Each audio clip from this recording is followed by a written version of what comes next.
Brought you bye independence. कण कण में स्वाद, कण कण में भारत।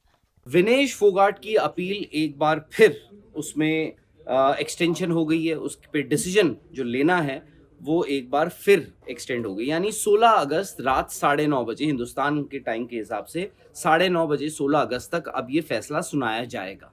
क्यों हो रही है बार बार ये एक्सटेंशन, क्यों मिल रही है? जहां पर एक जो कैस का जो एडहॉक डिवीजन होता है उसको अपील रजिस्टर होने के 24 घंटे बाद तक फैसला सुनाना होता है, पर इस केस में 3 डिले और ऑलरेडी हो चुके हैं, यानी 3 बार एक्सटेंशन ऑलरेडी मिल चुका है। जो सोल आर्बिट्रेटर हैं, जो जज हैं एनाबेल बेनेट, उन्होंने 3 बार इसको एक्सटेंड कर दिया। एक बार 11 तारीख किया था जब ओलंपिक्स खत्म होने तक की मोहलत ली थी, उसके बाद आपने 13 तारीख करा। अब जो है फैसला कह दिया गया है कि मुलतवी हो गया 16 अगस्त तक। पर ये फैसला अच्छी बात है या बुरी बात है?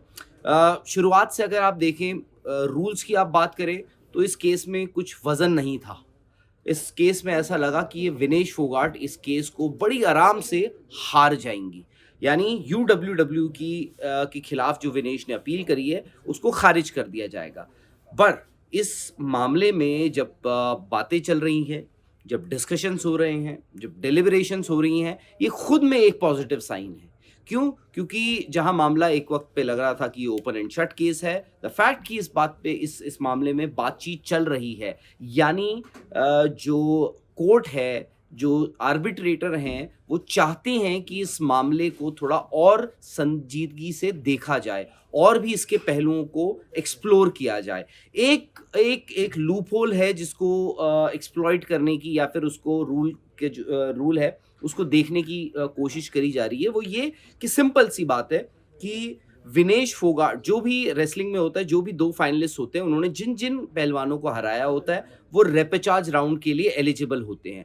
अब यहाँ पर क्या हुआ है कि रेपेचाज राउंड के लिए जो भी खिलाड़ी या पहलवान जो compete करें वो सारे वो खिलाड़ी हैं जिनको विनेश ने हराया था।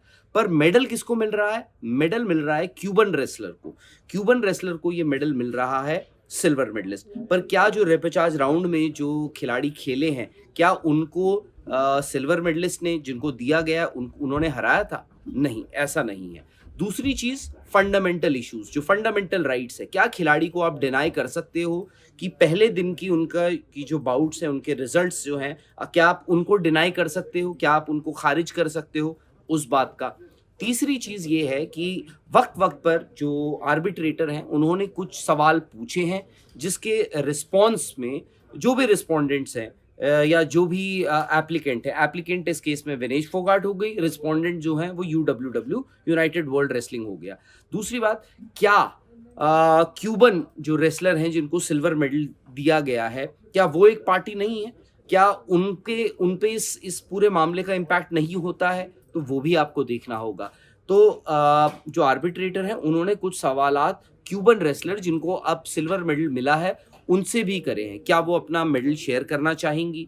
विनेश फोगाट से भी कुछ सवाल हैं कि क्या उनको इस रूल के बारे में पता था कि अगले दिन भी उनको वेट अपना वे इन करना पड़ेगा? तो ये सारी चीज़ें हैं जिनको देखा जा रहा है, जिनको एक्सप्लोर किया जा रहा है। जो नेट है उसको और बड़ा किया जा रहा है और ज़्यादा पहलुओं को एक्सप्लोर किया जा रहा है इस पूरे केस से के मुताबिक। क्या रूल में तब्दीली हो सकती है? क्योंकि ये सिर्फ एक केस नहीं है, क्योंकि एक रूल है जिसके तहत बहुत लोगों ने 2021 में, आप देखिए अमन सहरावत जिस वेट कैटेगरी में ब्रॉन्ज मेडल हासिल किया है, जो गोल्ड मेडल जीते हैं जापानीज रेसलर, उनको 2021 टोक्यो ओलंपिक्स में इसी वजह से वो भी नहीं compete कर पाए थे।